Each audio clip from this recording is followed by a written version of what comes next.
Welcome to real news. ముందుగా headlines చూద్దాం.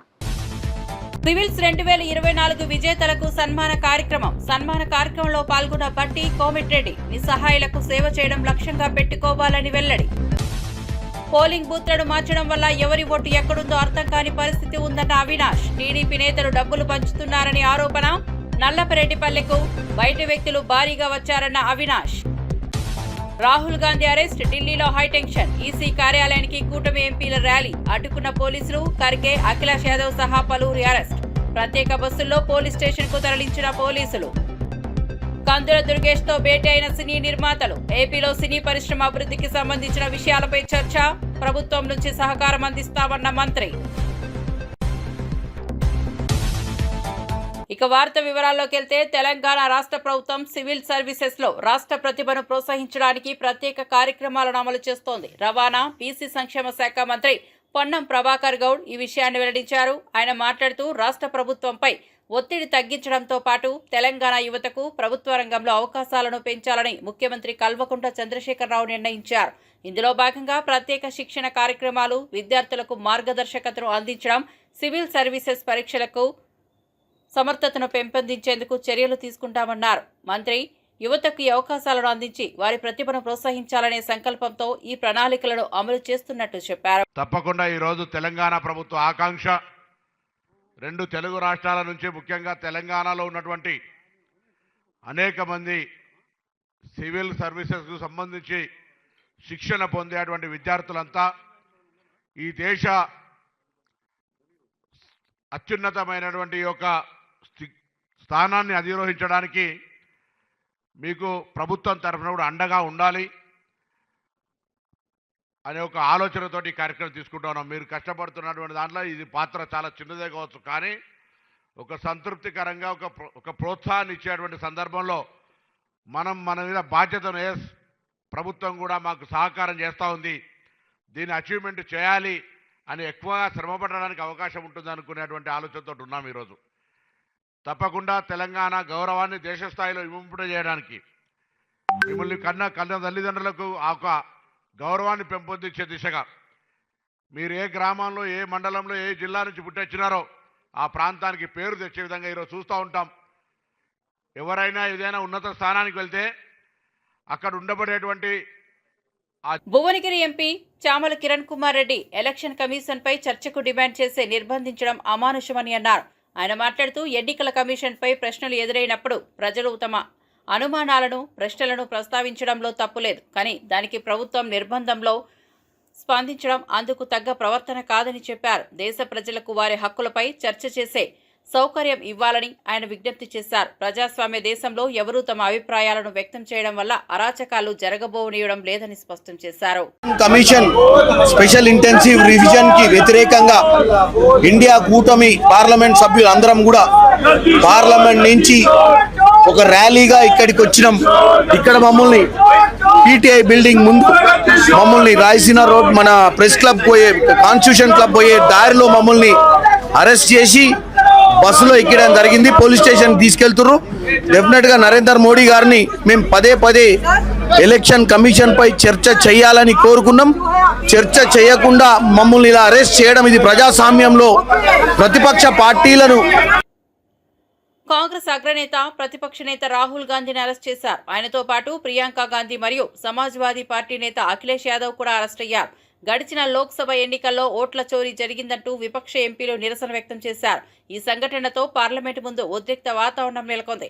Arrest చేసిన ఎంపీలను ప్రత్యేక బస్సుల్లో తరలించిన పోలీసులు సంసద్ మార్గాన్ని బ్లాక్ చేసి ఈసీ ఆఫీసుకు వెళ్లే రహదారి మొత్తం నిరోధించారు.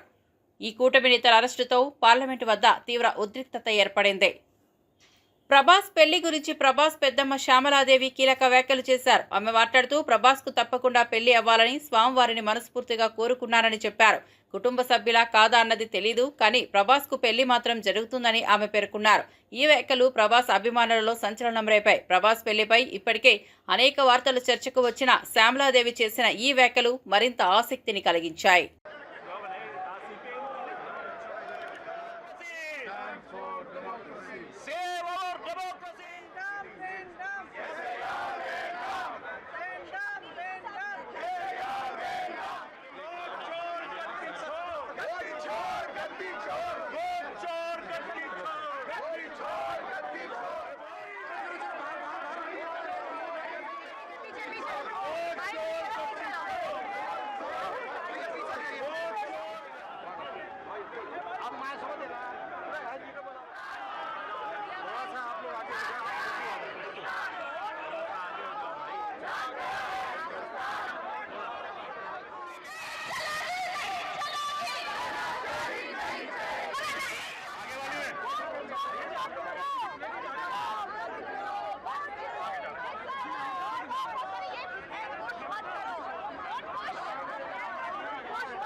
एक्चुअली बात नहीं कर सकते हैं, रियलिटी ये है क्योंकि सच्चाई देश के सामने है और ये जो लड़ाई है ये राजनीतिक नहीं है, ये कॉन्स्टिट्यूशन की लड़ाई है, कॉन्स्टिट्यूशन को बचाने की लड़ाई है, वन मैन वन वोट की लड़ाई है।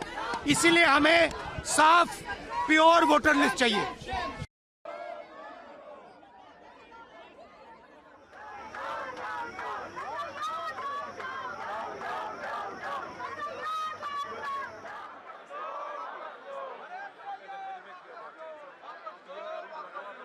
హైడ్రా కమిషనర్ రంగనాథ్ ప్రకటించారు. మార్షల్స్ జీతాలు తగ్గించడం కాదు, అవి పెంచడానికే చూస్తున్నామని అన్నారు. ఆయన మాట్లాడుతూ సీఎం రేవంత్ రెడ్డి పాత జీతభత్యాలని కొనసాగించాలని స్పష్టమైన వైఖరితో ఉన్నారని తెలిపారు. మరోవైపు ఇతర రాష్ట్రాల పద్ధతులను కూడా పరిశీలించి మార్షల్స్ జీవితాలను పెంచడానికి చర్చలు జరుగుతున్నాయన్నారు. ఈ చర్చలు ముందుకు తీసుకెళ్లడానికి ప్రణాళికలు రూపొందిస్తామని పేర్కొన్నారు. ప్రభుత్వ ఉద్దేశం ఏంటంటే మార్షల్స్కి ఎలాంటి నష్టపరిహారం ఉండకూడదని, వారి అహంకారాలను మరియు సేవలను గౌరవిస్తూ జీతభత్యాలను పెంచడం, ఈ చర్యలు వారి ఉత్పత్తి మరియు విధుల్లో మరింత మార్పు తీసుకురావాలని హైడ్రా కమిషనర్ తెలిపారు. జిహెచ్ఎంసీ నుంచి ఈవీడీఎంలో పనిచేస్తున్న వాళ్ళు ఇప్పుడు హైడ్రాకు వచ్చినప్పుడు ఆ బదలాయించిన వాళ్ళందరికీ కూడా పాత జీతభత్యాలే మెయింటైన్ చేయాలనేది ప్రభుత్వం చాలా స్పష్టంగా, ముఖ్యమంత్రి గారే దీని మీద చాలా స్పష్టంగా చెప్పారు. అది ఉంటుందనేది. దాని విషయంలోనే మేము ఆల్రెడీ ఫైనాన్స్ డిపార్ట్మెంట్లో ప్రిన్సిపల్ సెక్రటరీ గారితో కూడా డిస్కషన్ జరిగింది అండ్ సెక్రటరీ ఎంఏడితో కూడా డిస్కషన్ అయింది. వాళ్ళ జీతాలు ఎక్కడా తగ్గట్లేదు, అంతా కూడా యాజ్ ఇట్ ఈస్గా వచ్చేటట్టే సిస్టమ్ ప్లాన్ అయింది.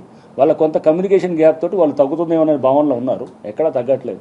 వాళ్ళు ఇంకా తగ్గటం కాదు, ఇంకా పెంచడానికి ఎలా చేయొచ్చా, డిజాస్టర్ మేనేజ్మెంట్ దాంట్లో ఎలా చేయొచ్చు అనే దాని గురించి కూడా మేము ఇప్పుడు డిస్కషన్ జరుగుతుంది. యాక్చువల్లీ అవన్నీ కూడా చెప్పడంతో వాళ్ళు చాలా హ్యాపీగా ఫీల్ అయ్యారు. సో ఎక్కడ ఎటువంటి కమ్యూనికేషన్ జియో ఇప్పుడు 22,500 ఏదైతే ఇస్తామని జియో వచ్చిందో వాళ్ళ పాత జీతం ఇస్తామని ఆ జియో వస్తే వాళ్ళకు కొంత భరోసా ఉంటుంది కదా. జియో అవసరం లేదు, దానికి జియో తీసుకురావడానికి కూడా ఇంకా వేరే సిస్టమ్స్ ఎలా చేయొచ్చు అనేది కూడా చూస్తున్నాం. వేరే స్టేట్స్లో ఇంకా బెటర్ ప్రాక్టీసెస్ ఉన్నాయంటే అవి కూడా స్టడీ చేయడానికి మా టీంని అవసరం అంటే కనుక బెంగళూరు, మహారాష్ట్ర అక్కడ కూడా పంపిద్దామని కూడా అనుకున్నాం. సో అవి కూడా తీసుకొని వాళ్ళది మార్షల్స్ వల్ల ఇదేంటంటే అక్కడ మహారాష్ట్రలో కొంత బెటర్ సిస్టమ్ ఉందంటే మనం బెటర్ సిస్టమ్ తీసుకొని అది తీసుకొస్తే కనుక ప్రభుత్వం మనకు సానుకూలంగా ఉన్నప్పుడు హైడ్రా అనేది దాంట్లో మార్షల్స్ చాలా కష్టపడి పనిచేస్తున్నారు అనేది ఇది ఉన్నప్పుడు. తెలంగాణ మంత్రి కోమటిరెడ్డితో పలువురు సినీ నిర్మాతలు భేటీ అయ్యారు. ఈ భేటీలో ఎఫ్డీసీ చైర్మన్ దిల్ రాజు, ప్రముఖ నిర్మాతలు సుప్రియ, జమిని కిరణ్, దామోదర్ ప్రసాద్ తదితరులు పాల్గొన్నారు. ఈ సమావేశంలో సినిమాటోగ్రఫీ పరిశ్రమకు సంబంధించిన పలు అంశాలపై చర్చలు జరిగాయని సమాచారం. మంత్రి కోమటిరెడ్డి ఈ సాక్షాత్కారంలో సినీ పరిశ్రమ అభివృద్ధికి కావాల్సిన చర్యలు తీసుకోవాలని, దీనికి సంబంధించి ఆవశ్యకతమైన సౌకర్యాలను అందించామని హామీ ఇచ్చారు. ఈ సమావేశం తర్వాత పరిశ్రమకు సంబంధించి మరింత మద్దతు మరియు సహకారం అందించాలని వారు కోరారు.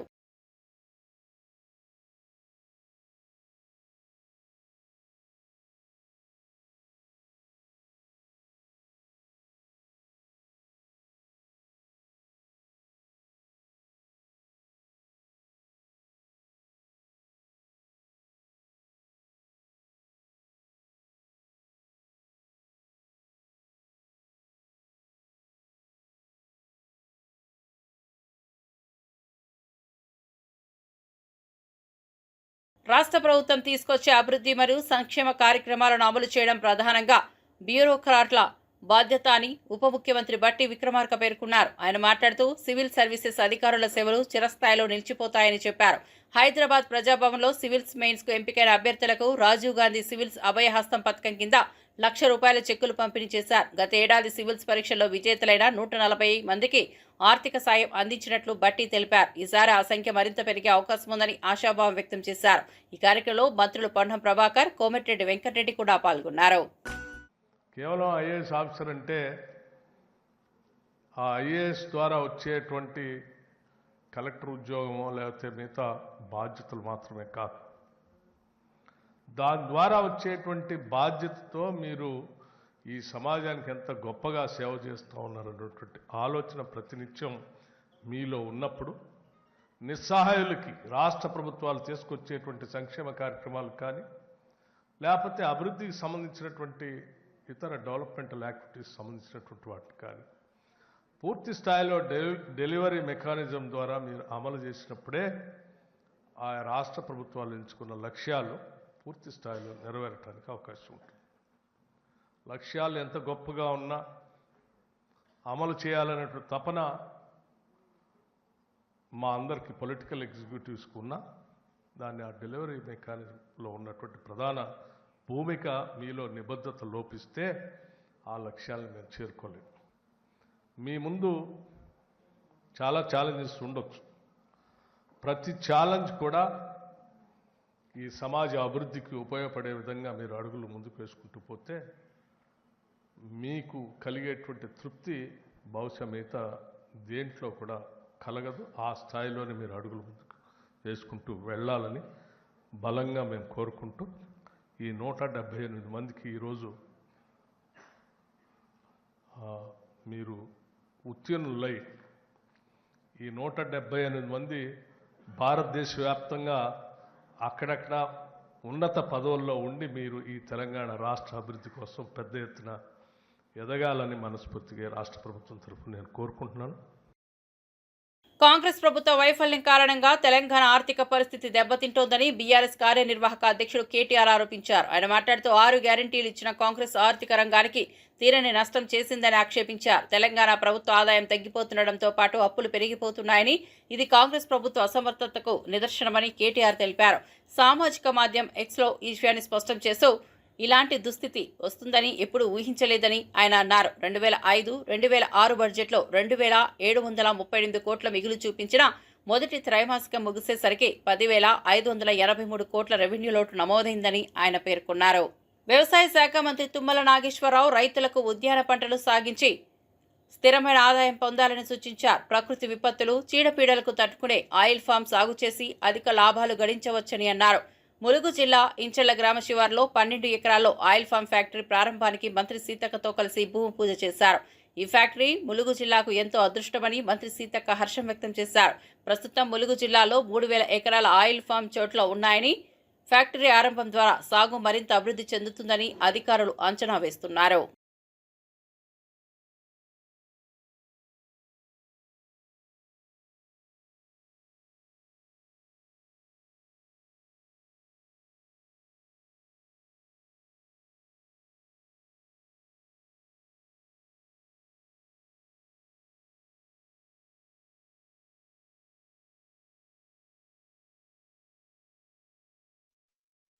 మీరు ఏదడిగితే అది రాష్ట్ర ప్రభుత్వం సిద్ధంగా ఉంది. మీరు ఈ ఫ్యాక్టరీని మళ్ళీ ఉగాది రోజుకి మా సీతక్క చేతుల మీదుగా ప్రారంభోత్సవం జరుగుతుంది అని చెప్పి మీకు ఈ సందర్భంగా మనం చెప్తున్నాం. కేవలం 7-8 మాసాల లోపల ఈ యొక్క కేఎన్ బయోసైన్సెస్ ఫ్యాక్టరీ తప్పకుండా ప్రారంభోత్సవం చేస్తాము. ఈ పంట మీ దగ్గరే క్రూడ్ ఆయిల్ ఏర్పాటు చేస్తాము. నేను కూడా 40 సంవత్సరాలు బట్టి ఆ వ్యవసాయం చేస్తున్నా, నాకేం ఇబ్బంది రాలేదు. కాబట్టి దయచేసి మీకు బంగారం లాంటి భూమి ఉంది, భూగర్భ జలాలు ఉన్నాయి, మంచి వాతావరణం ఉంది, మంచి రైతాంగం ఉంది. ఎక్కడెక్కడో రైతులు వచ్చి మీ ప్రాంతంలో మేము బతికే అవకాశాలు కల్పించిన ప్రాంతం ఇది. కాబట్టి దయచేసి అందరూ కూడా ఒక ఆయిల్ ఫామే కాదు, ఏదైనా సరే హార్టికల్చర్ పంటలు వేయండి, స్థిరమైనటువంటి ఆదాయాన్ని పొందండి. ఫ్యాక్టరీలైనా ఇంకేదైనా ఉద్యోగ ఉపాధి అవకాశాలన్నా మొత్తం పట్టణాల చుట్టే నడుస్తుంది. కానీ పల్లెల వైపు మరి ఇలాంటి ఫ్యాక్టరీలు రావడం చాలా సంతోషం. యాజమాన్యం కూడా సుధా గారు వచ్చి ఒక లేడీగా తను ముందుకొచ్చి మన అటవీ ప్రాంతంలో ఆయిల్ ఫీడ్ ఫ్యాక్టరీ ఏర్పాటు చేస్తున్నందుకు మేము వారిని ఆహ్వానించడం జరిగింది. ముఖ్యమంత్రి గారు రేవంత్ రెడ్డి గారు క్యాబినెట్లో కూడా వారికి కావాల్సినటువంటి ల్యాండ్ను మరి ఇవ్వడానికి రెజల్యూషన్ కూడా క్యాబినెట్ అంత ఇవ్వడం జరిగింది. మన ఇన్ఛార్జ్ మినిస్టరు పొంగులేటి శ్రీనివాసరెడ్డి గారు మరి వెంటనే మేము అడిగినటువంటి ల్యాండ్ కూడా అలొకేట్ చేసినందుకు ఈరోజు శంకుస్థాపనతో మరి ఆ వర్క్ స్టార్ట్ అవుతా ఉంది. లోకల్ పిల్లలకు కూడా 300 మందికి ఫస్ట్ ఫేజ్లో జాబ్స్ వచ్చే అవకాశం కూడా ఉంది. సో అది ఆ ఫ్యాక్టరీని కాపాడుకోవడం, రైతులకు ఆదాయాన్ని పెంచడం, స్థానిక యువతకు ఉద్యోగాలు కల్పించడం, ఈ 3 లక్ష్యాలు నెరవేర్చేటువంటి ఆయిల్ ఫెడ్ ఫ్యాక్టరీ ఈరోజు శంకుస్థాపన చేసినందుకు నాకు చాలా సంతోషంగా ఉంది. మాజీ మంత్రి విద్య మరియు ఉద్యోగాల రంగంలో బీసీలకు 42% రిజర్వేషన్లు ఇవ్వాలని డిమాండ్ చేశారు. ఆయన మాట్లాడుతూ బీసీ సామాజిక వర్గం కోసం న్యాయంగా 42% రిజర్వేషన్లు కేటాయించడమే సమాజంలో సమానత్వాన్ని తీసుకొచ్చే మార్గమని అభిప్రాయపడ్డారు. ప్రస్తుతం బీసీ వర్గం ఆర్థిక సామాజికంగా అనేక ఇబ్బందులు ఎదుర్కొంటున్న నేపథ్యంలో రిజర్వేషన్లు పెంచడం ద్వారా వారి అభివృద్ధి కోసం అవకాశం కల్పించడమే అత్యవసరమని చెప్పారు. 42% రిజర్వేషన్లు వారి చదువును, ఉద్యోగ అవకాశాలను పెంచుతాయని ఆయన గుర్తు చేశారు. తెలంగాణ ఉద్యమానికి ఊపిరిచ్చిందే కరీంనగర్. పార్లమెంట్ ఎలక్షన్స్లో కావచ్చు, మలిదశ ఉద్యమంలో ఉద్యోగ గర్జన, కేసీఆర్ గారు అమర నిరాదీక్ష కరీంనగర్ నుంచే ప్రారంభమై మధ్యలో అరెస్ట్ అయి ఉవ్వెత్తున ఉద్యమాన్ని నడిపించి తెలంగాణ రాష్ట్ర సాధనకు ప్రధాన కారణమైనటువంటి సంఘటనలు అనేకంగా ఉన్నాయి. అందుకే ఈరోజు బడుగు బలహీన వర్గాల వాళ్ళకి ఈ ప్రభుత్వం మోసం చేస్తుంది. వీళ్ళకు అండగా నిలబడడానికి ఖచ్చితంగా బీఆర్ఎస్ పార్టీ అని చెప్పి కేసీఆర్ గారి నాయకత్వంలో ఈరోజు కథన రంగంలో కథన భేరి సభను గంగుల కమలాకర్ గారి ఆధ్వర్యంలో మరి జిల్లా ముఖ్య నాయకులు అందరు కలిసి, రమణన్న అందరు కలిసి పెద్ద ఎత్తున నిర్వహించాలి ఇక్కడే అని చెప్పినందుకు మరి కేటీఆర్ గారు ఈ సభకు రాబోతా ఉన్నారు. తెలంగాణ రాష్ట్రం వస్తేనే బడుగు బలహీన వర్గాల వాళ్లకు న్యాయం దక్కుతుంది, ఉమ్మడి ఆంధ్రప్రదేశ్లో జరగదని ఆనాడు మొట్టమొదటి అమరుడు శ్రీకాంత్ చారి చనిపోయింది. ఒక బడుగు బలహీన వర్గాల బిడ్డ ప్రాణాన్ని అర్పించింది కూడా దాని గురించి. శ్రీకాంత్ చారి నుంచి మొదలుకుంటే ఇషాన్ రెడ్డి వరకు అనేక మంది అమరులైనటువంటి నేల ఇది. ఈరోజు మేమందరం కూడా ఆనాడు తెలంగాణ వస్తుందో రాదో, ఉద్యోగం ఉన్నా ఊడినా సరే కేసీఆర్ గారే ఈ వర్గాలకు న్యాయం చేస్తారని చెప్పి అందరం నడిచినాం. మరి అలా 10 సంవత్సరాల కాలంలో కేసీఆర్ గారి నాయకత్వంలో ఒక్కసారి బడుగు బలహీన వర్గాల్లో ఏ కులమని ఉండొచ్చు, ఒక్కసారి ఆత్మ పరిశీలన చేసుకోవాలి. మన బతుకులు తెలంగాణ రాకముందు ఎట్లుండే, కేసీఆర్ గారు ముఖ్యమంత్రి అయిన 10 సంవత్సరాలు ఎట్లా ఉండే ఒక్కసారి ఆలోచన చేయాల్సిన అవసరం ఉంది. ఈరోజు కాంగ్రెస్ పార్టీ బీసీల ఓట్ల గురించి గాలం వేసి అనేక హామీలు ఇచ్చి ఒక్క హామీ కూడా ఈరోజు 42% రిజర్వేషన్ అని చెప్పి బీసీల సంఖ్యను తక్కువ చేసి చూపించింది, అవమానపరిచింది. 47% ఇస్తామన్నది ఏ చట్టబద్ధత లేకుండా అనేక అంశాల ముందుకు పోయింది. 9th షెడ్యూల్ ద్వారానే తెలంగాణ రాష్ట్రంలో రిజర్వేషన్ వస్తుందని చెప్పి ఓన్లీ బీఆర్ఎస్ పార్టీ బదులు నుంచి కొట్లాడింది. అన్న ప్రకారం ఎన్ని డ్రామాలు ఆడినా చివరకు వచ్చింది వాళ్ళు పార్లమెంట్ ద్వారానే వస్తుందని చెప్పి అక్కడ పోయి ఒక డ్రామా ఆడినరు. ఎవరు అటెండ్ కాలేదు, ముఖ్యులు అటెండ్ కాలేదు, ఆ పార్టీ ముఖ్య నాయకత్వమే అటెండ్ కాలేదు. ఇలా రాష్ట్రపతి టైం ఇవ్వలేదు, ప్రధానమంత్రి టైం ఇవ్వలేదని చెప్పి ఈ 2 పార్టీలు కూడా బీసీలకు మోసం చేస్తూ ఈరోజు మేము ఒక్కటి అడుగుతా ఉన్నాం, నిజంగా మీకు చిత్తశుద్ధి ఉంటే ఈ అంశాన్ని పక్కకు పెడదాం. మరి మిగతా అంశాలన్నీ ఒక్క జీవోలో ఒక అర్ధగంటలో జీవోలు చేసేటువంటి అనేకంగా ఉన్నాయి కదా, అవెందుకు చేస్తారని అడుగుతా ఉన్నాం. మాజీ మంత్రి ఎమ్మెల్యే తలసాని శ్రీనివాస్ యాదవ్ కరీంనగర్లో బీసీ కథనబేరి నిర్వహించారు. ఈ సందర్భంగా బీసీలకు 42% రిజర్వేషన్లు ఇవ్వకపోతే బీసీలు కాంగ్రెస్ పార్టీని బొందపెట్టడం ఖాయమని స్పష్టం చేశారు. ఆయన మాట్లాడుతూ పార్టీల పరంగా కాకుండా చట్టపరంగా బీసీలకు రిజర్వేషన్లు ఇవ్వకపోతే అది అంగీకరించలేమని అన్నారు. కాంగ్రెస్ సర్కార్ బీసీలను మోసం చేసిన వాటిని ఎండగట్టేందుకు ఈ కథనబేరి జరిపించామని ఆయన తెలిపారు. బీసీ వర్గం ఒకటిగా కలిసి తమ హక్కులను సాధించుకోవాలని పిలుపునిచ్చారు. కేసీఆర్ గారు ఏం చేశారు బీసీలకు, ఈ కాంగ్రెస్ ప్రభుత్వం ఏం చేసిందో చాలా అంశాలు చెప్పడానికి ఉన్నాయి. బీసీ గురుకుల పాఠశాలల నుంచి ఇంజనీరింగ్ కాలేజీలు, డిగ్రీ కాలేజీల వరకు బీసీ ఓవర్సీస్ స్కాలర్షిప్ కానివ్వండి, రైతు బంధు, రైతు బీమా కార్యక్రమాలు కానివ్వండి, కురవృత్తులను పెంపొందించడానికి చేసినటువంటి బ్రహ్మాండమైనటువంటి కార్యక్రమాలు కానివ్వండి, అట్లా అనేకమైనటువంటి కొన్ని లక్షల కోట్ల రూపాయల బడ్జెట్ బీసీల కోసం బీఆర్ఎస్ ప్రభుత్వం చేసింది. కానీ ఈ ప్రభుత్వం వచ్చిన తర్వాత 20 మాసాల నుంచి తిట్టడానికి టైం తప్ప ప్రజల కోసం టైం లేదు, సమాజం కోసం టైం లేదు, రైతాంగం కోసం టైం లేదు. నిరుద్యోగులైనటువంటి యువకుల కోసం టైం లేదు. కాబట్టి ఇవన్నీ ఎండగట్టడానికి, ప్రజల్ని చైతన్యవంతుడం చేయడానికి మా 13 నియోజకవర్గాలకు సంబంధించినటువంటి మా గౌరవ శాసనసభ్యులు, మాజీ శాసనసభ్యులు, మాజీ శాసన మండలి చైర్మన్లు, జిల్లా పరిషత్ చైర్మన్లు, మా నాయకత్వం, మా కార్యకర్తలు, నాయకులు పెద్ద ఎత్తున మరి 14వ తారీఖున కరీంనగర్లో ఈ కథన పేరుకి రాబోతున్నారని చెప్పి నేను ఈ సందర్భంగా తెలియజేస్తా ఉన్నాను. ఈరోజు బీసీ సమాజం అంతా అవేరే ఉంది. సమాజంలో 185% ఎస్సీలు కానీ, ఎస్టీలు కానీ, మైనారిటీలు కానీ, సింహభాగంలో ఉన్నటువంటి బీసీలే తెలంగాణ రాష్ట్రంలో ఉన్నటువంటి విషయాన్ని నేను ఈ సందర్భంగా తెలియజేస్తా ఉన్నాను. తప్పకుండా మా డిమాండల్లో ఒకటే, మా సమాజం డిమాండల్లో ఒకటే, లోకల్ బాడీ ఎన్నికలు 42% రిజర్వేషన్లు అయిన తర్వాతనే ఎన్నికలకు పోతే మేము ఒప్పుకుంటాం. ఒకవేళ పార్టీల పరంగా ఇస్తాము అని అంటే మిమ్మల్ని బొందబెట్టడం ఖాయం అని చెప్పి, పార్టీల పరంగా ఇవ్వడానికి మేమేమన్నా బిచ్చపోలవా, బిచ్చమెత్తుకోనికి వచ్చినామా? మాకు చట్టపరంగా కావాలి. చట్టసభల్లో చట్టపరంగా మా రిజర్వేషన్లు రైట్ రాలుగా కావాలని కోరుకునేటువంటి సమాజం.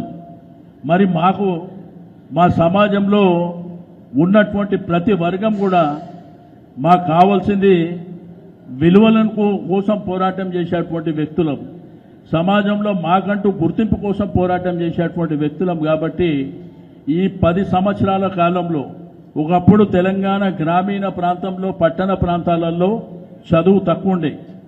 కేసీఆర్ గారు పుణ్యమా అంటూ 10 సంవత్సరాలలో మరి బ్రహ్మాండంగా చదువుకొని మా పిల్లలు అవేరే ఉన్నారు.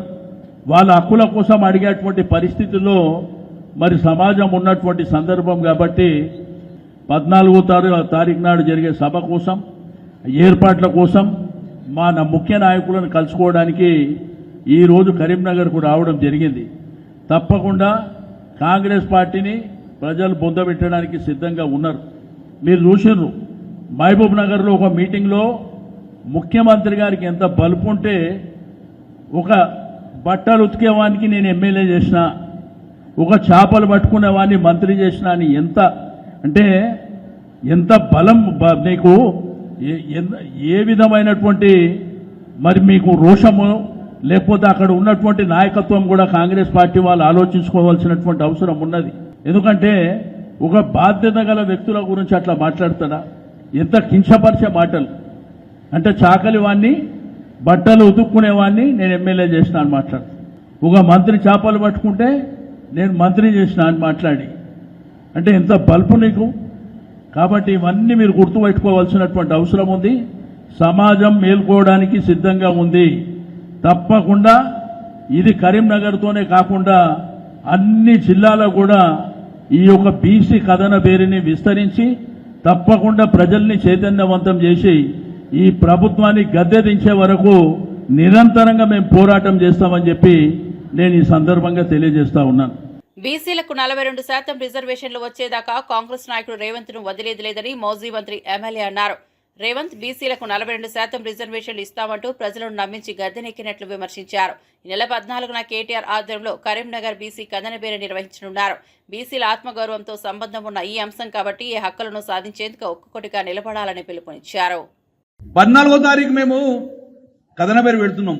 దాంట్లో ముఖ్యంగా 11వ తారీఖు 12వ తారీఖు పార్లమెంట్ నడుస్తుంది. వాళ్ళ ఈ 11వ తారీఖు 12వ తారీఖుల ఏ ఒక్క కాంగ్రెస్ ఎంపీ అన్నా ఈ పార్లమెంట్ స్టాల్ చేస్తారు కావచ్చు అని ఆశతో వెయిట్ చేస్తున్నాం మేము.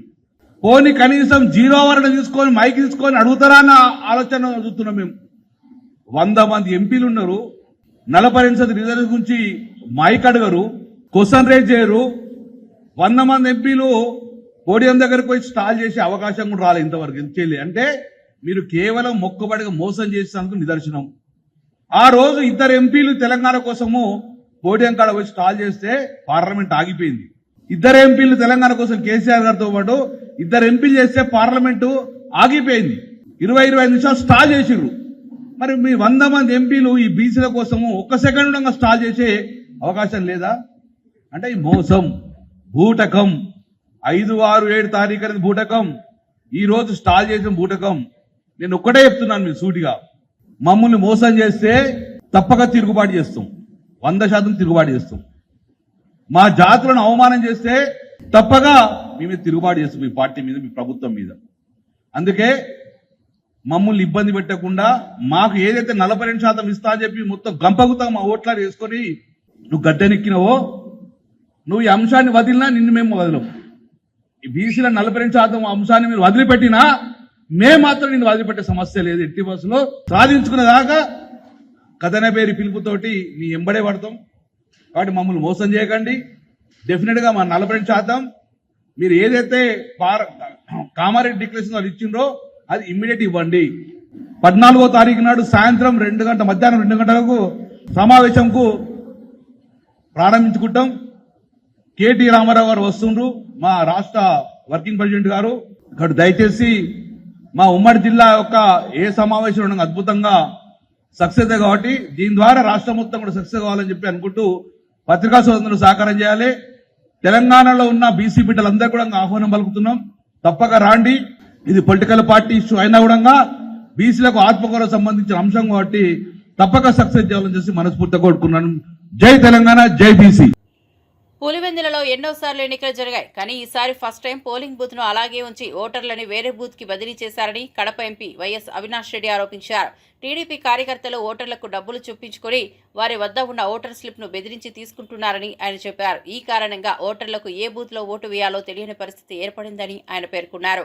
ఈ విషయంలో ఓటర్లను గందరగోళంలో పడేస్తున్న టీడీపీ చర్యలను ఆయన తప్పుపట్టారు.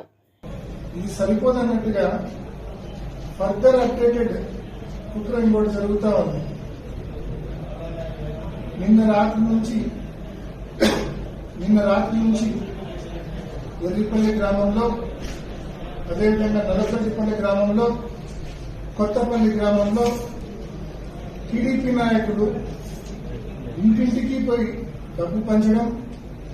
డబ్బు పంచడంతో పాటు ఇప్పటికే ప్రభుత్వం దాదాపు ఒక 80-90% ఇళ్లకు ఎన్నికల కమిషన్ దగ్గర నుంచి ప్రతి ఇంటికి ఓటర్ స్లిప్ వెళ్ళింది. ఆ ఓటర్ స్లిప్ లో చాలా స్పష్టంగా వాళ్ళ యొక్క పేరు, వాళ్ళ యొక్క సీరియల్ నెంబర్, వాళ్ళు ఏ బూత్ కి వెళ్లి ఓట్ వేయాలనే సమాచారం ఆ ఓటర్ స్లిప్ లో ఉంటుంది. ఇప్పుడు టీడీపీ నాయకులు చేస్తా ఉన్న తంతు ఏంటంటే డబ్బు ఇచ్చి ఆ ఓటర్ స్లిప్ వెనక్కి తీసుకుంటా ఉన్నారు. ఆ ఓటర్ స్లిప్ వెనక్కి తీసుకోవడంతో ఆ ఓటర్ పరిస్థితి ఏంటంటే తన ఓటు ఎక్కడ ఉందో తెలియని పరిస్థితి ఆ ఓటర్కి ఏర్పడుతుంది. అంటే ఆ ఓటర్ స్లిప్ లేకపోతే ఆ ఓటర్ స్లిప్ వెనక్కి ఇచ్చేస్తే ఇప్పటికే పోలింగ్ బూత్లన్నీ కూడా మారిపోయినాయి. అస్తవ్యస్తంగా పోలింగ్ బూత్స్ మారిపోయిన పరిస్థితి మనం చూసినాం ఇప్పటికే. దానికి తోడు ఇప్పుడు ఓటర్ దగ్గర ఓటర్ స్లిప్ లేకపోతే ఏ బూత్కి వెళ్ళి ఓట్ వేయాలన్న స్పష్టత ఓటర్కి ఎలా ఉంటుంది? So voter is kept in dark. A booth కి వెళ్లి నేను ఓటు వేయాలన్న స్పష్టత ఓటర్ కి ఉండే అవకాశమే లేదు. దానికి కారణాలు 2. ఒకటి ఈ బూతులు మార్చడం,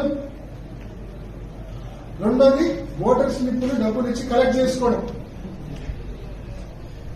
నిజంగా ఎన్ని కుట్రలు జరుగుతా ఉన్నాయో ప్రతి ఒక్కరు కూడా గమనించాలి. ముఖ్యంగా ఎన్నికల కమిషన్ గమనించాలి. మొద్దు నిద్రలో ఉన్న ఎన్నికల కమిషన్ ఇప్పుడైనా నిద్ర లేవాలి. ఓటేయడం అనేది ఫండమెంటల్ రైట్. అది ఫండమెంటల్ రైట్ ను ఎన్నికల కమిషన్ కాలరాస్తా ఉంది, కాపాడలేకపోతా ఉంది. తక్షణమే ఇప్పుడైనా మొద్దు నిద్ర నుంచి లేచి తక్షణమే ఎన్నికల కమిషన్ చర్యలు తీసుకొని. వైఎస్ఆర్సీపీ అధికార ప్రతినిధి పుత్తా శివశంకర్ రెడ్డి పోలవరం నిర్వాసితులకు పునరావాసం కల్పించడంలో కూటమి ప్రభుత్వం నిర్లక్ష్యంగా వ్యవహరిస్తున్నట్లు ఆరోపించారు. 16,170 ఇళ్లు నిర్మించాలని నిర్ణయించినప్పటికీ 14 నెలల్లో ఒక్క ఇల్లు కూడా కట్టలేదని తెలిపారు. కేంద్రం 14 నెలల్లో 5,052.71 కోట్లు ఇచ్చిన కమిషన్ల కోసం పునరావాసం కల్పనపై కూటమి పెద్దలు దృష్టి పెట్టడం లేదని ఆయన విమర్శించారు. దీంతో నిర్వాసితులకు ప్రాథమిక అవసరాలు తీర్చేందుకు కూటమి ప్రభుత్వం సానుకూలంగా చర్యలు తీసుకోవడం లేదని, వీరికి త్వరగా పునరావాసం కల్పించాల్సిన అవసరం ఉందని ఆయన అన్నారు. ఆంధ్రప్రదేశ్ ప్రజల జీవనాడి పోలవరం. ఈ పోలవరం ప్రాజెక్టుని, అదేవిధంగా పోలవరం ప్రాజెక్టు కింద ఉన్నటువంటి నిరావసిత ప్రాంతాలను కూడాను కూటమి ప్రభుత్వం వచ్చిన తర్వాత తీవ్ర అన్యాయం చేస్తా ఉంది. ఎందుకంటే ఈ 14 నెలల కాలంలో కూటమి ప్రభుత్వము కనీసము ఒక్క పునరావాసన సంబంధించిన ఇల్లు కూడా కన్స్ట్రక్షన్ చేయలేదు. దానికి సంబంధించింది మొత్తం అంతా కూడాను 45.72 మీటర్ల ఎత్తు అయితే 106,000 మంది పునరావాసన కల్పించాలి. ఈ యొక్క కూటమి ప్రభుత్వం వచ్చాక కాంప్రమైజ్ అయి రాజీ పడి 41.15 మీటర్ల ఎత్తుకే తగ్గించింది. దానివల్ల 196 టీఎంసీలు నిల్వ ఉండే ప్రాంతాన్ని 115 టీఎంసీలకే కుచించుకుపోయింది. సో అది పక్కన పెడితే ఈ పునరావాస కేంద్రాల్లో కూడాను ఈ యొక్క 41.15 మీటర్ల ఎత్తు కడితే ఈ ప్రాజెక్టు నీటి నిల్వను ఉంచుకోవడానికి అక్కడ ఉన్నటువంటి 38,060 ఇళ్లని పునరావాసం కల్పించి వీళ్ళందరినీ ఖాళీ చేసేసి వాళ్ళకి మినిమము పునరావాస ఖర్చు అదేవిధంగా ట్రాన్స్పోర్ట్ ఖర్చు ఇచ్చి యాజ్ పర్ ప్యాకేజ్ ప్రకారం ఇవ్వాలి. కానీ మరిన్ని అప్డేట్స్ కోసం చూస్తూనే ఉండండి రియల్ న్యూస్.